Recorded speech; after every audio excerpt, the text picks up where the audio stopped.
Amkafaliny indray tompoko lasy tompoko vavy no entiko hitsidiana ny tokantranao amin'izao alina izao. Manolotra ny arahaba tonga soa anatin'ny pejy ny fampalalam-bavao ny MBS. Manasanao sahady anaraka ny fotoana ny vaovao hatramin'ny farany. Etisika anomboana ny vaovao ary amin'izao alina izao araka ny fahitantsika tao anatin'ny lohatenim-baovao teo dia tsy nisy izay tsy nikaikaika manoloana ny fitohanan'ny fifamoivoizana teny Antanimena, Ankorondrano, Analakely, Ankazomanginy ho an'ny Androany Voamaraimbe ny mpandeha. Tsy nandeha tamin'ny laoniny tokoa mantsy ny fandaminana vaovao nataony teo anivon'ny fiadidina ny tanàna Antananarivo renivohitra ka niteraka fisavoritana ho an'ny mpampiasany lalana. Aleo tsy misy toy izao hoy ny sendra ny mpanao gazetinay Ando Miaratina Tahiry ny aina.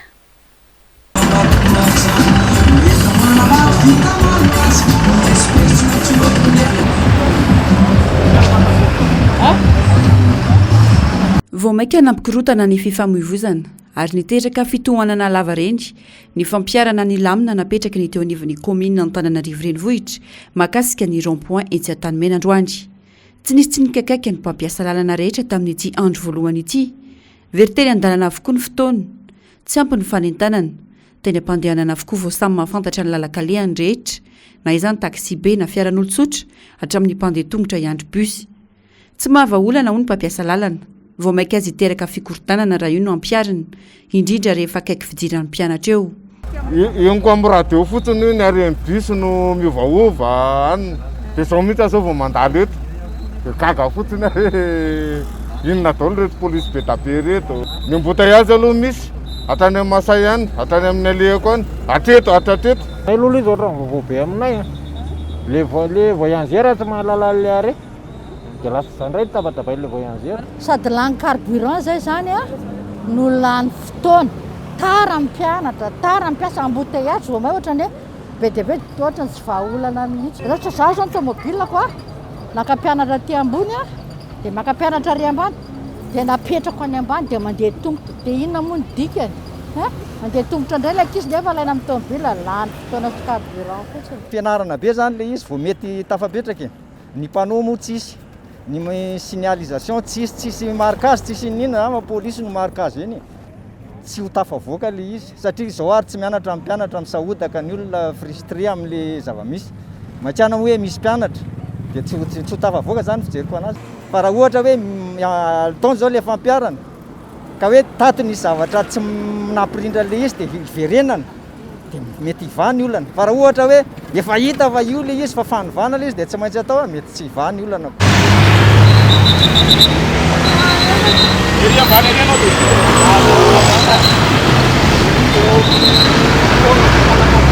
Voamaraimbe dia efa niantrana teny rehetra teny ireo mpitandro ny filamenana. Nandamina ampirindry ity lamina vaovao ity. Ny ankizy ireo fa nisy ny tsy fetezana ary nanano sarotra ny fandaminana. Arakaraka ny zava-misy eo izy no andraisana fanapahan-kevitra amin'ny fampiaran-jany na tsia. Amin'ny mahisy teknika azy amin'ny fanovana zavatra vaovao dia tsy maintsy misy foana nidro kely. Izany hoe mbola tsy zatra le olona satria mbola fanazavana tsikelikely ho an'le olona hoe zao ny lalana rano, zao no atao anatin'le izy. Dia izay natonga azy hoe hatramin'ny fitsasany teo zany tena mbola embouteillage be mihitsy. Tsika zany amin'izao oro zao efa plus ou moins efa mandeha le izy na dia mbola misy foana ary ny embouteillage satria rehefa fanazavana amin'ny olona vaovao zany dia mbola lavalava. Tsika zany samy mandinika an'le izy. Izay zany ao anatin'ny maha-teknisianina anay ao anatin'ny resaka fifamoivoizana dia miezaka ny amahany io foana zany zay ao anatin'le izy. Dia tsika zany miara-mijery an'le izy hoe mety ve le izy sa tsy mety satria izahay koa zany miezaka n'izay tena apety azy. Hoe raha izay ny mahavaolana dia ho tanterahantsika izy. Raha izay ny tsy mahavaolana dia ho dinihantsika hoe inona ny zavatra tokony atao. Andrasana araka izany ny fanapahan-kevitra raisiny eo anivon'ny fiadidina ny tanàna Antananarivo mahakasika ity olona ny fifamoivoizana ity. Fanatsarana no natao akanefa ny mifanohitra amin'izay ny zava-misy iaina ny mpampiasa lalana. Voakitika nandritra ity lamina ity avokoa mantsy hatramin'ny fiantsonana ny fiara fitateram-bahoaka sy ny fiantsonan'ireo fiarakaretsaka teny amin'ny manodidina. Eo amin'izay vaovao ny fifamoivoizana izay hatrany dia amin'ny herinandro avy io no hanomboka hiasa ny bus classe raha nisy fiamorany intelo miantaona izany. Misy fiantraikany avy hatrany amin'ny asa sy ny fidiram-bola ny mpamily taxi be anefa ny fampidirany komina izany noho ny fanovana maro isan-karazany izay miendrika fanilin-kiliana avy hatrany. Anisan'ny velotaraina vokatra izany fiovan'ny-javatra izany zao ny mpamily amin'ny zotra 139, 160, 164 ary 166. Mialirary nombana sy Manorandre Malala. Tsy nataon'ireo mpamily taxi be olana ny fampidiran'ny commune ny bus classe hiasa eto an-drenivohitra na dia misy fiatraikany avy hatrany amin'ny fidiram-bolan'izy ireo aza ny fisiany izany. Nambaran'ireo mpitatitra kosa nefa fa tsy rara ny fanovana ny tobi-antsonan'izy ireo sy ny toeram-pijanonan'izy ireo izay lasa n'ity fitaovam-pitaterana vaovaon'ny commune ity avokoa. Anisan'ny aran'izany ny ao amin'ny zotra 730 80 480 ary ny 480. Raha teo Antanomena tsy lavitra ny sekoly katolika iray ny tobi-antsonan'izy ireo hatramin'izay. Navadika tsy lavitra eo ihany saingy amin'ny toerana tery no sady tsy hitan'ny olona izany ankehitriny. Mitaraina manoloana ny zava-misy izay miendrika fanilikiliana azy ireo mpitatitra noho izany.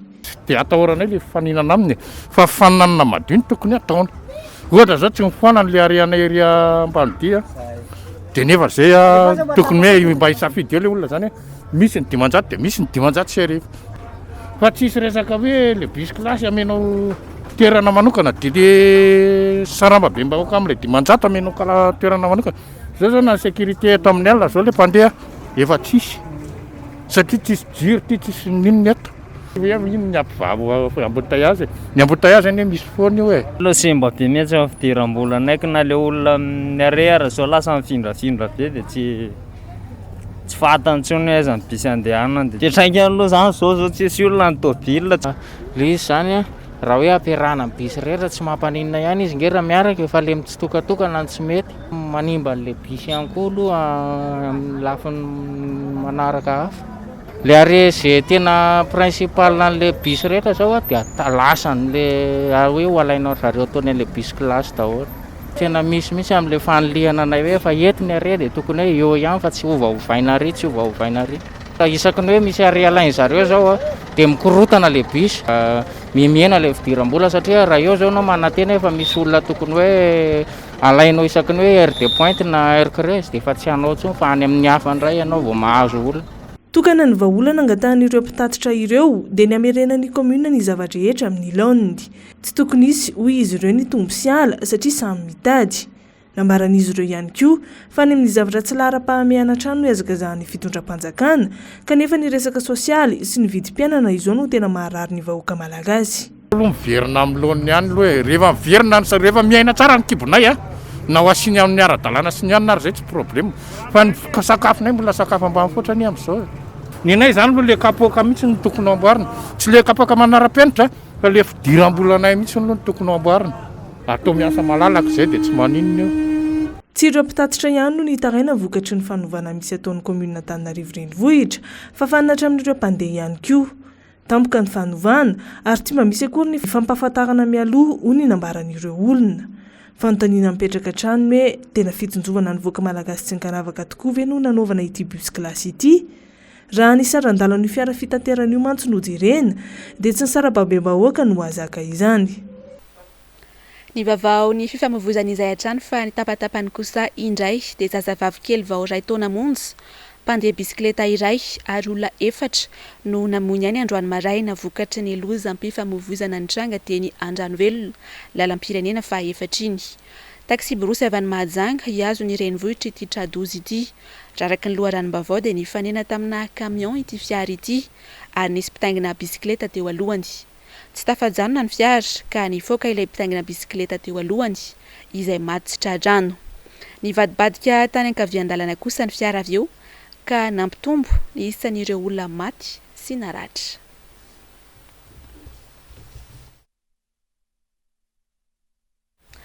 Lafim-baovao hafa tanteraka kosa indray ary dia maharary ny tontolon'ny asa sy ny fanabeazana eto Madagasikara ankehitriny.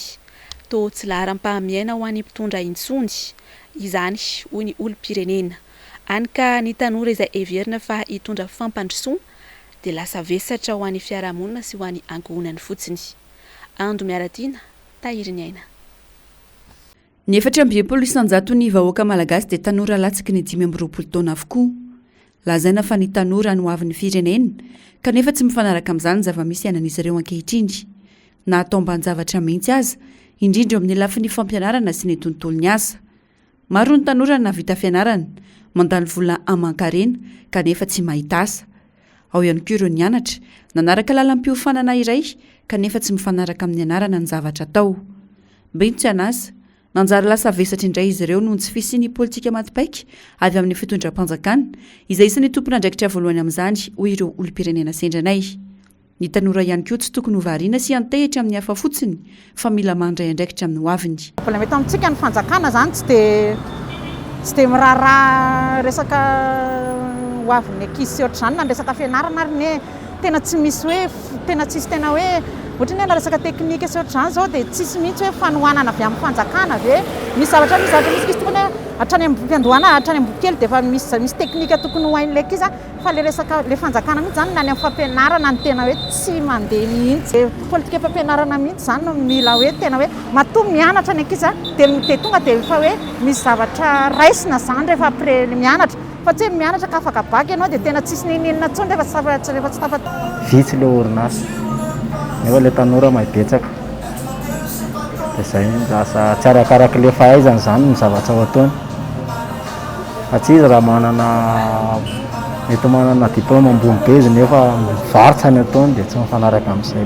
mifampitomboana ny orinasa mifanatsahaka amin'ny fari-pahaizana zany no tokony ho ataontsika. Aloha zao raha ny eto Madagasikara tsy mbola tsisy an'le zavatra mifanaraka an'le fahaizan'le tanora ankehitriny zany le izy. Tontolon'ny asa aloha eto amintsika tena sarotra no mitady asa amin'izao izay manam-bola ihany no tafita ny ankabeazany, izay manam-bola ihany no tafiditra any amin'ny resaky ny asa. Tokony mamorona asa ho an'ny tanora ny fanjakana dia ny tanora koa tokony tsy hipetrapetraka miezaka mikaroka asa ho an'ny tena manokana. Afaka mandray anjara amin'ny fampandrosoana ny firenena ny tanora. Ilaina ry zava-dehibe araka izany fanaovana laharam-pahamehana azy ireo amin'ny fitetiavana paikady mahomby, ampiroboroboana ny lafin'ny fampianarana sy ny tontolon'ny asa izay fototry ny fampandrosoana ara-toekarena. Eo amin'ny vaovaon'ny tontolo iainana kosa indray ary dia maro ny olana sedray ny valan-javaboary eto amintsika noho ny famotehana isan-karazany miatra amin'izy ireny. Mba ahafahana manarina sy manatsara ireo valan-javaboary amin'ny fomba maharitra, mba hisian'ny fampandrosoana dia misy ny fikambanana amin'ny joro mamatsy vola azy ireny. Anisan'izany ohatra ny Fondation des Aires Protégées et Biodiversité de Madagascar na ny FAPBM izay niorina nandritra ny fitondran'ny filomatrika Ravalomanana. Mialy Rary Nombana, Manorandre Malala. Na dia maro aza ny karazana tsindry mahazo ireo faritra rovana eto Madagasikara raha tsy hitanisa fa tsy nena karafantsika sy menabe antimena. Azo atao tsara no mitondra fampandrosoana maharitra amin'ny alalan'ny fanatsarana sy ny fikojakojana ny tontolo iainana sy ny valan-javaboary. Misy ny tanjona kendren'ireo mpamatsy vola amin'ny fanampinan'ny Madagasikara amin'ny fiarovana maharitra azy ireny. Ny an'ny FAPBM izay niorina tamin'ny taona 2010 taorian'ny fanambaran'ny fitondrana Ravalomanana tamin'izany fotoana fa hanitatra ny valan-javaboary eto Madagasikara izao dia nisitrahany malagasy rehetra tsy ankanavaka ny tombontsoa entin'izany. Tsy ampy hamatsiana ireo faritra rovana rehetra izay misy eto Madagasikara izay misy 220 ny famatsiam-bola izay efa misy ato amin'ny fondation ka hatreto aloha dia 930 amin'ireo faritra rovana 220 no efa misitraka ny famatsiam-bola avy amin'ny FAPBM. Fiarovana mahomby araka ny tokony ho izy ireo arena voajanahary izay mipetraka ao anatin'ny valan-javaboary anatin'ny faritra rovana ary koa ny fitondrana vokatsoa ho an'ireo mponina manodidina avy amin'ireo faritra rovan'ireo. Fampandrosoana maharitra miaraka foana amin'ny fiarovana maharitra. Fa resakantsika hoe ahoana no ahafahan'ny tontolo iainana mitondra fampandrosoana maharitra dia maro lafy no afaka resahana ao anatin'izay. Voalohany aloha ireo ataontsika hoe service écosystémique izay omen'ireo faritra rovana eto Madagasikara ireo dia misitraka n'izany daholo ny olona rehetra manodidina anazy. Raha resakantsika izao ohatra akaiky be ny faritra rovana ao Karafantsika, izay miteraka ny rano ampiasain'ny mpamboly izay tonga trano Marivoay. Resakantsika ohatra ny faritra rovana ao Diego ao amin'ny Montagne d'Ombre dia ny loharano rehetra izay mamatsy ny rano fisotro madio ampiasainao Diego dia avao no mipoitra. Fa ny tena hoe vokatra ara-ekônomika amin'ny vatana afaka resantsika ohatra dia ny vola miditra amin'ny alalan'ny fahatongavan'ny mpizahatany izay efa be dia be ireo faritra rovana eto amintsika no manana taikefa ary mampidi-bola betsaka mampidi-bola vahiny betsaka entina mampandroso mitondra fampandrosona na eo anivon'ny sehatra nasionaly na eo anivon'ny elifotony. Ny valopolo isan-jato ny malagasy dia mampiasa arina fandrehitra sy kitay avokoa noho ny tsy fahatakarana ny vidin'ny gaz. Io antony io anefa no anisan'ny mampiazakazaka ny faripahan'ny ala haingana manampitrotraka ny resaka doro-tanety. Manoloana izany dia tokony hitady vahaolana maharitra amahana ny olana isan'ny tokantrano ny fitondram-panjakana ahafahana manena sy manafoana ny fanimbana ny tontolo iainana. Eo amin'ny vaovaon'ny tranga am-piarahamonina dia lehilahy miisa 5 sy vehivavy iray nitsindrona héroïne no saron'ny polisy teny akaiky ny 67 hektara androany. Mbola ao anatin'ny fahatanjana avokoa ireo tratra ireo satria dia 420 taona ny zokony indrindra raha 70 taona kosa no zandriny indrindra. Mbola tratra tany amin'izy ireo ihany koa ny fitaovana fampiasa amin'izany fandraisana zava-mahadomely izany raha ny loharanom-baovao avy amin'ny polisy-pirenena. Ankoatr'izay dia mpirahalahy miisa 3 sy lehilahy iray ihany koa no tratehaka ny fokarongony teny Andranomena ka 20 taona hatramin'ny 13 taona ny salan-taonan'izy ireo. Efa mpamerikeloka kosa ny iray.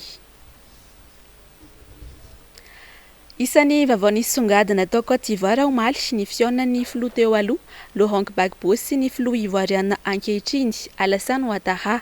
Fihaonana izay isan'ny nanamarika indray ny tantara ara-politika tao Côte d'Ivoire satria dia mpifanandrina ara-politika izay niteraka krizy goavana tany an-toerana izy mirahalahy ireto tamin'ny taona 2020. Nzavandre Mahefa, Mathieu Princy. Folo taona tio aoriana no raisin'ny filoha Alassane Ouattara tao amin'ny lampam-panjakana Abidjan ny filoha ivoiriana teo aloha Laurent Gbagbo. Naharitra 30 minitra teo ny fihaonana ary teboka nisongadina tao anatin'ny fifampiresahana nanadinoana ireo lonilony sy ny tsy fito vinkevitra tany aloha. Isan'ny nangatany Laurent Gbagbo tamin'ity filoha ivoiriana ankehitriny ity izao ny hamotsorana ireo gara politika nandritra ireny krizy tao aorian'ny fifidianana ny taona 2022 ireny. Nanambara ihany koa ny filoha Alassane Ouattara fa ho atao izay ampilamina ny fiandrianam-pirenena ary hevitra tsy nitovy no nahatonga ny krizy tamin'izany fotoana izany ka no avy indray no mpanjinina ankehitriny.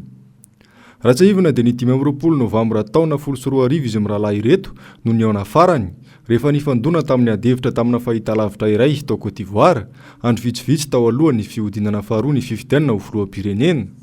Raha iverenana tokoa mantsy ny tantara dia niongana ary nosamborina i Laurent Gbagbo rehefa raikitra nisakoroka tao aorian'ny fifidianana ka niakatra ho filoha i Alassane Ouattara rehefa natosika ny tandrefana. Mahery ny 3 arivo ireo olona namony ainy tamin'izany izay voasikajo ho isan'ny krizy ara-pifidianana nahafatesan'olona betsaka indrindra.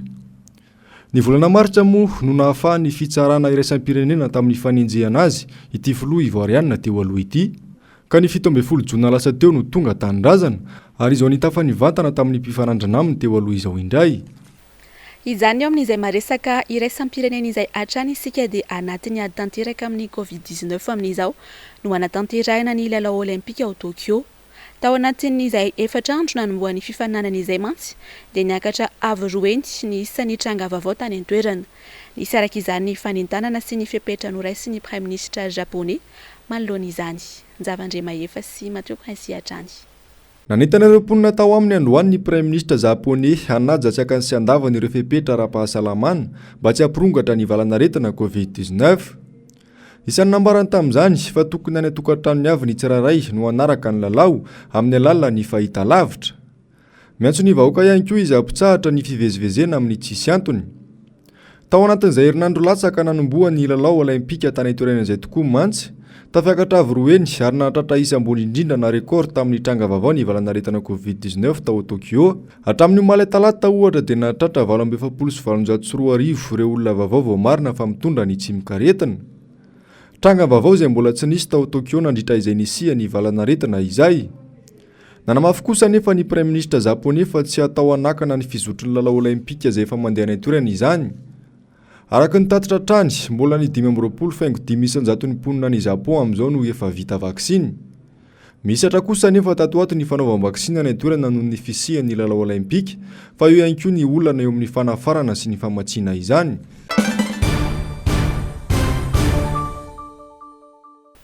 Nitondra ny heviny makasika ny feikevitra nivoaka tamin'ny fikaonan-doha nasionaly ny mpanohitra ny farany herinandro lasa teo Fanny Soernaivo izy moa dia sady Bahelalana no filohan'ny RMDM diaspora. Nambarany ary fa miombon-kevitra ny tanteraka amin'ny feikevitra nivoaka ny RMDM diaspora. Asinandria Malala, Tokotry Marolahy.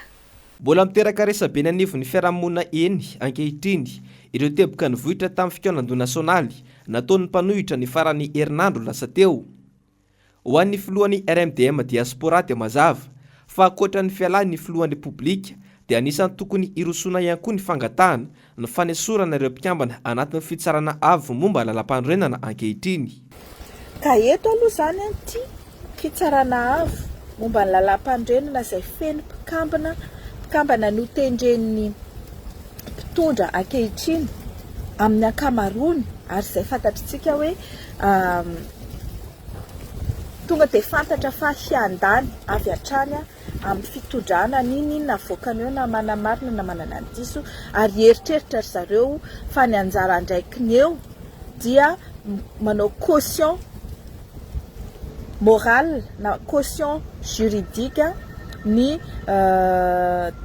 fanapahan-kevitra rehetra izay raisin'ny exécutif sy izay raisin'ny mpitondra amin'ny alalan'ny fanaovana lalàna isan-karazany eny anivon'ny antemeran-dolona sy ny antemeram-pirenena.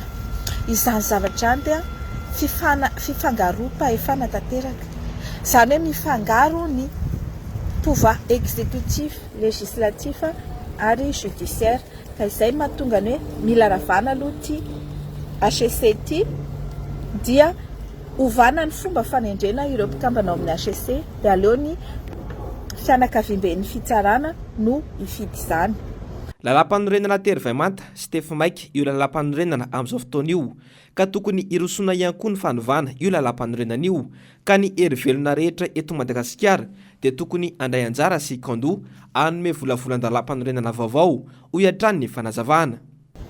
Mila miditra amin'ny Repoblika fahadimy isika. Mila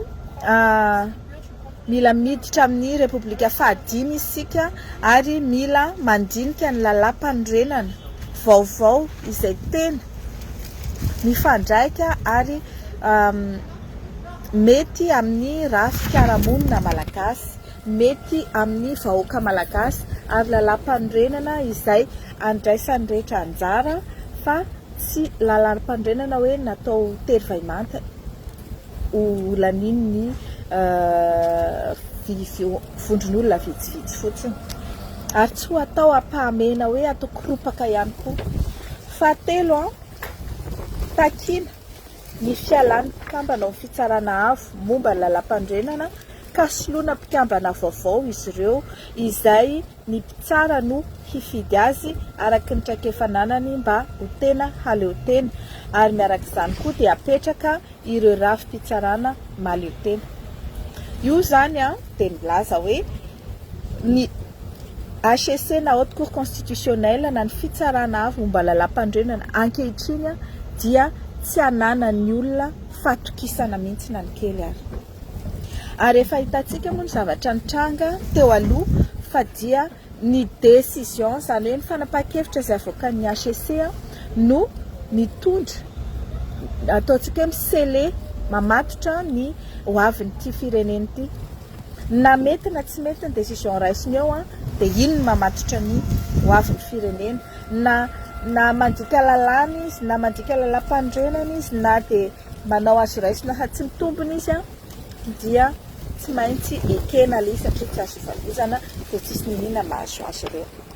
Anisan'ny teboka ny vohitra tamin'ny fikaonan-doha nasionaly mpanohitra avokoa moa izany faneho-kevitry ny RMDM diaspora izany ka ankatoavin'izy ireo avokoa ireo teboka 9 izay nivoaka ireo. Ny mpahay-lalàna iraisam-pirenena ary Lettre Marsan ihany koa moa dia nanambara fa efa andalam-pandiniana ny fomba rehetra ahafahana manatanteraka ny fehi-kevitra ny fikaonan-doha ny mpanohitra. Ny mpanohitra amin'izao fotoana izao anisan'izany ohatra ny fanehoana ny fitakiana ny fialana ireo mpikambana ao anatin'ny HCC ireo. Fanazavana azy. Zao aloha ny didina avoaka ny HCC aloha dia tsisy mandeha amin'ny loniny. Tsisy mandeha amin'ny loniny. Efa hita tsara zao fa hoe manitsakitsaka ny lalàna ny fitondra fanjakana be dia be ny fanitsahana lalàna. Statut-ny ino moa izy? Statut-ny mpanohitra dia efa tsy misy. Efa manitsakitsaka ny lalam-panorenana.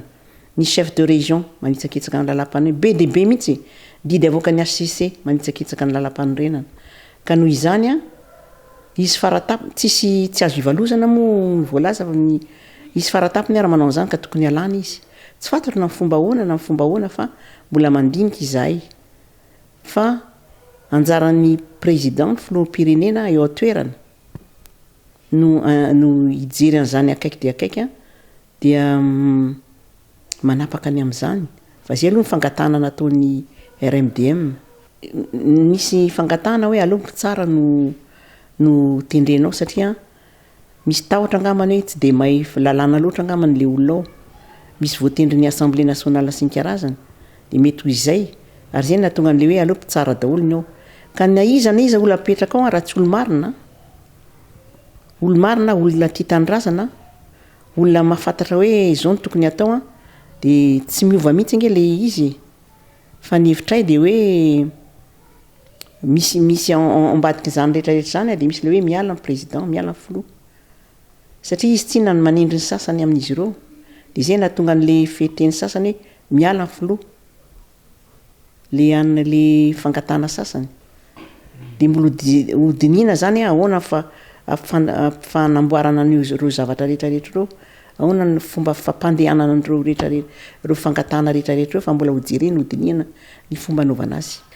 Anisan'ny noresahiny mpandray anjara tao anatin'ny fandaharana miara-manonja ho an'ny androany ny mikasika ny gaboraraka tao ny fitondram-panjakana ankehitriny fa eo ihany koa ny sosialim-bahoaka izay tsy misy mijery akory ohatra amin'izany ny olona ny tantsany amin'ny faritra Matsiatra ambony iny. Nambinitsoa Velositraka, Mathieu Prince.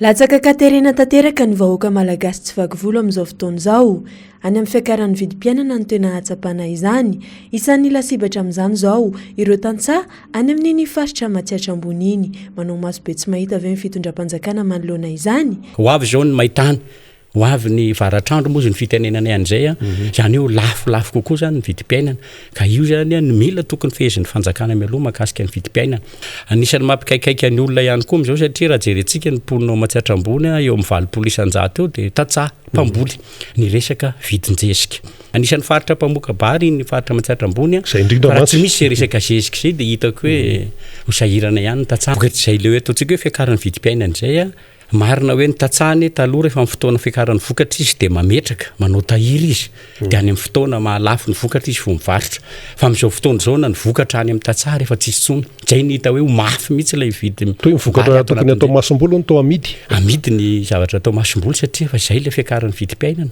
lafo matetika loatra ny fanitsakitsahana ny lalam-pandrenana nataon'ny mpitondra eto Madagasikara tsy voahaja intsony raha ny asan'ny firenena andresahana ny lalam-pandrenana izay voasosy anefa no andrekinan'ny pirenena gouverneur zany ange tsy anaty lalam-pandrenana mihitsy zany chef de région io ny article 154 dia milaza mihitsy fa ny chef de région no mitantana ny faritra chef de province no mitantana ny province tsy misy resaka gouverneur ary any ivelany dia zany gouverneur dia natao hitantana mihitsy an'le faritra efa manana fahaleovan-tena autonomie financière autonomie administrative any amin'ny firenena sasany moa dia efa milaza mihitsy fa le fa fanjakana kely mihitsy tantanan'izany gouverneur zany ka tsy azonao ovaovany zany fa zay ny zavatra misy ary manina zio moa vazitsika dia tena manina raha ton empereur ihany koa ny président république na président république misy dikany reny fa titre fotsiny misy andraikitra reny manamafy izay tsy fanarahan-dalàna ataon'ny mpitondra izay ireo zava-misy manerana ny faritra ka mahatonga ny vahoaka mitaraina sy tanteraka hatreto ny fametrahana ny fitsinjaram-pahefana mifanaraka amin'ny voafaritry ny lalàna manginy fotsiny moa ny fahantrana lalina iainan'ny malagasy izay tsy takina fenina amin'izao tontolo izao ka ohatra anankiray tsy voafehan'izao fitondram-panjakana izao intsony na ny hatrany fotony na inona nataony teo na inona ho ataony satria any amin'ny distrika anambanja ohatra dia tonga taty aminay ny fitarainana sy ny angomavona na hoe misy ane ozy izy any anivona commune rehefa ndeha andony ristorony ianao tsy any amin'ny braon'ny commune ianao no mandony ristorony fa any antranon'olo tokana ary nisy mpanao politika anankiray raha miakatra tany amin'ny ainao manjery tsy miankina dia nilaza fa ny 250 isan-jato ny vola dia mbola mifitondrana fohy be no mitantana azy no mitsinjara azy ampahany kely zay no mitsinjara ho an'ny faritra raha tsy ahivina ny hevitra izay nodiniana nandritra ny fikaonando nasionaly nataony avy amin'ny mpanohitra dia tsy misy afa-tsy ny fialan'ny filohan'ny repoblika amin'ny toerany noho ny fandikan-dalàna marobe ataony raha tsy iverenana fotsiny ny mikasika ny fanitsakitsahany ny lalam-pandrenana Antoko politika maromaro no tonga teny amin'ny antenimieram-pirenena androany. Nanatitra sosikevitra mba hanatsarana ny lalàna amin'ny feno fifidianana ho amin'ny taona 2024. Niarana molavola io tolo-kevitra io ihany koa moa ny fiarahamonim-pirenena. Asinandriamalala, Tokotry Marolahy. Naterindreto mpikambana anatina antoko politika maromaro ireto tena nivony antenimieram-pirenena androany ireo feikevitra hanatsarana ny lalàna amin'ny feno fifidianana. Taoriny ady hevitra nataon'izy ireo niaraka tamin'ny fiarahamonim-pirenena maromaro dia natoditra ho jereny sy ny mavambahoaka ireo ny feikevitra misa 7 naroson'izy ireo. Anisan'ny teboka lehibe nivohitra tamin'ity feikevitra ity moa ny momba ny fifidianana. Izay raha antsika mahalala nefa mandrakity ny androany tsy manam-piniavana akory ny fitondram-panjakana mijoro ankehitriny hikaroka ny lesoka tao anatin'ny reny resaka doublon reny. Ka marina fa eo ny valan'aretina ny Covid-19, marina fa eo ny resaka hoe fifofona ny an'ny filoham-pirenena fa naizana zany ny fiainam-pirenena tsy maintsy mandroso. Ary na tiatsika na tsy tiatsika dia tsy maintsy hiatrika fifidianana isika afaka roa taona sy tapany. Tsy mora nefa ny karakaran'izany hoe lisy mpifidianana numerika sy kara-panondro biometrika sy ny karazan'izany. Ka izay mahatonga anay hanaitra dian'izao roa taona sy tapany amin'ny aloha izao hitady ny hoenti-manana mahakasika an'izany ny fitondram-panjakana fa izay ialana amin'izay resaka hoe AIA amin'ny resaka doublon sy AIA amin'ny resaka tsy fahatombanana amin'ny fifidianana izay no antony ny arahany ny asa zany dia mangataka fitondram-panjakana izay hanohy an'izao fikasana izao. Samy nanateran'izy ireo ity sosikevitra ity avokoa moa na ny Prime Ministre lehibe ny gouvernemanta sy ny antenimieran-doholona ary ny antenimieram-pirenena.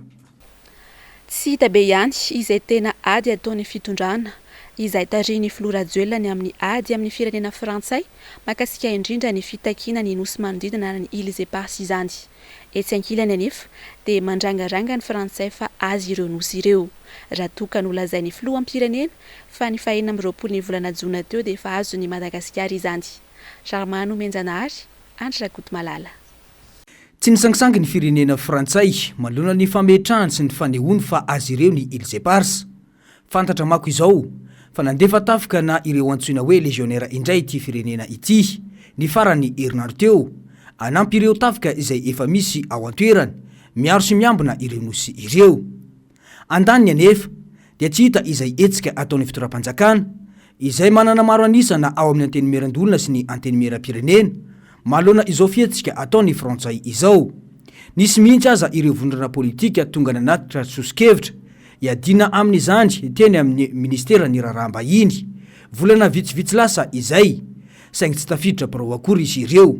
Ny fanjakana mihitsy ve no tsovonina amin'ny fiadiana izany.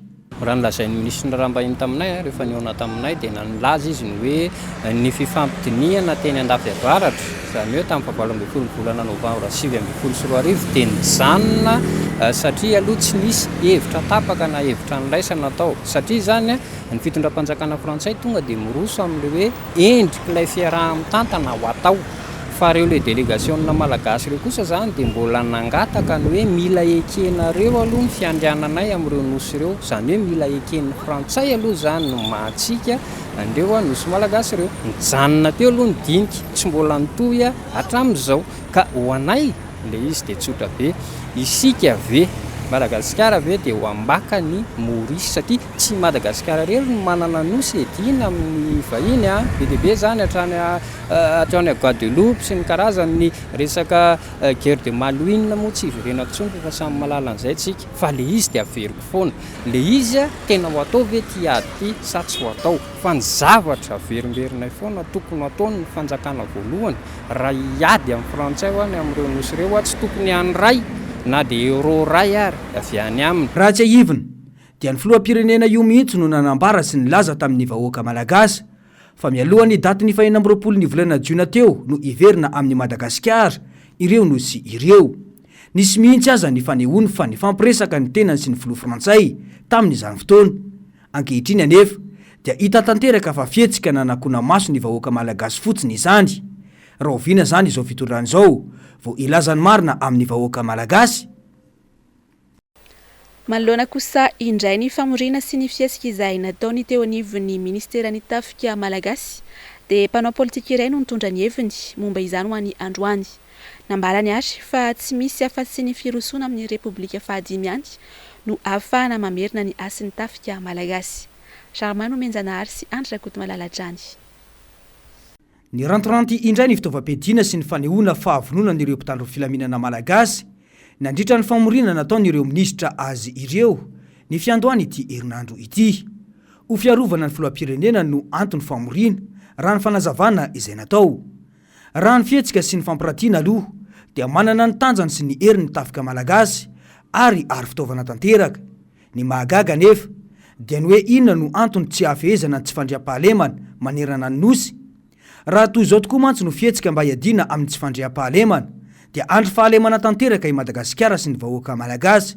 Saingy ny mampalahelo dia tsy mba natao amin'izany ny tafika sy ny mpitandro ny filaminana eto amintsika fa natao ho fitaovana politika tanteraka no tombontsoa manokana ireo mpanome baiko sy ny manana toerana politika. Ny filohan'ny repoblika napetraky ny vahoaka malagasy ho hitondra sy ho solitena azy eo anivon'ny firenena.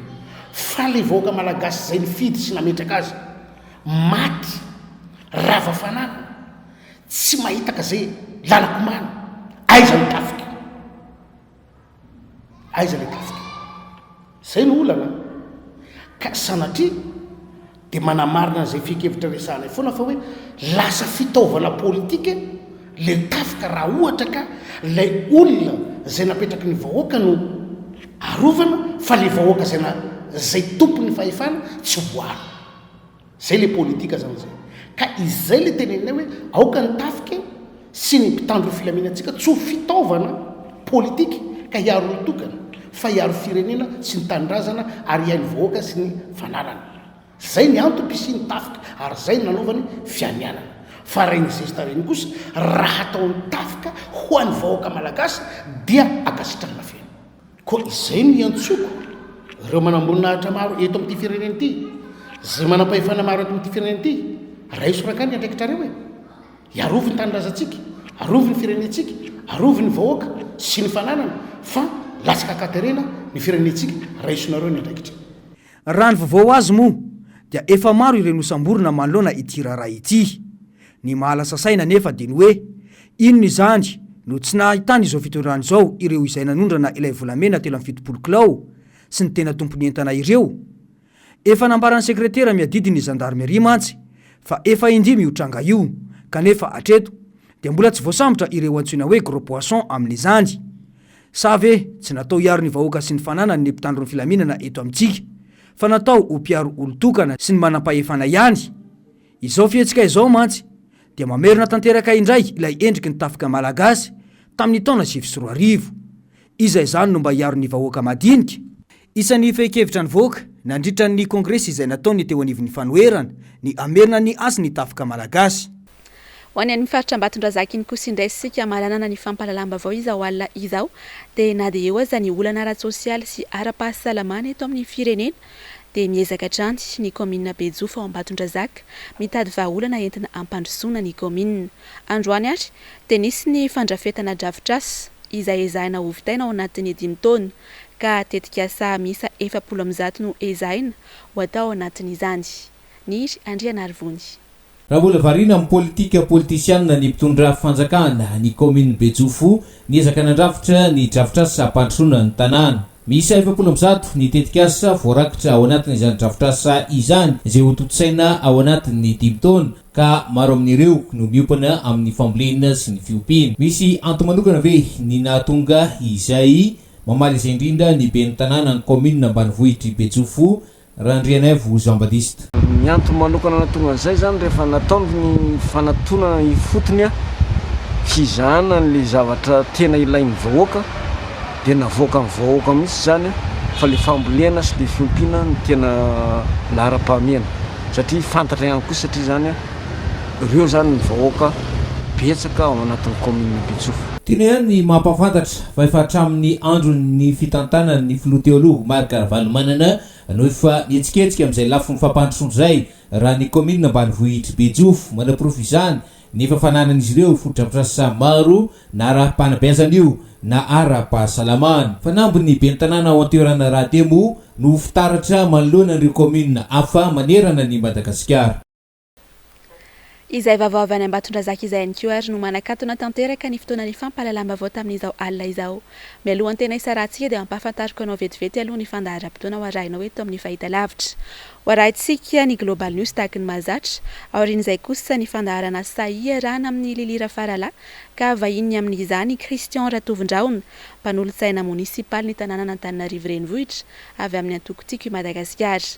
Aorian'izay ny horonan-tsary mitondra ny lohanteny hoe Dancing Queen, horonan-tsary izay lalaovin'ny Molly Mötley. Mametraka ny veloa mandrapitafary ho amin'ny manaraka indray tompoko.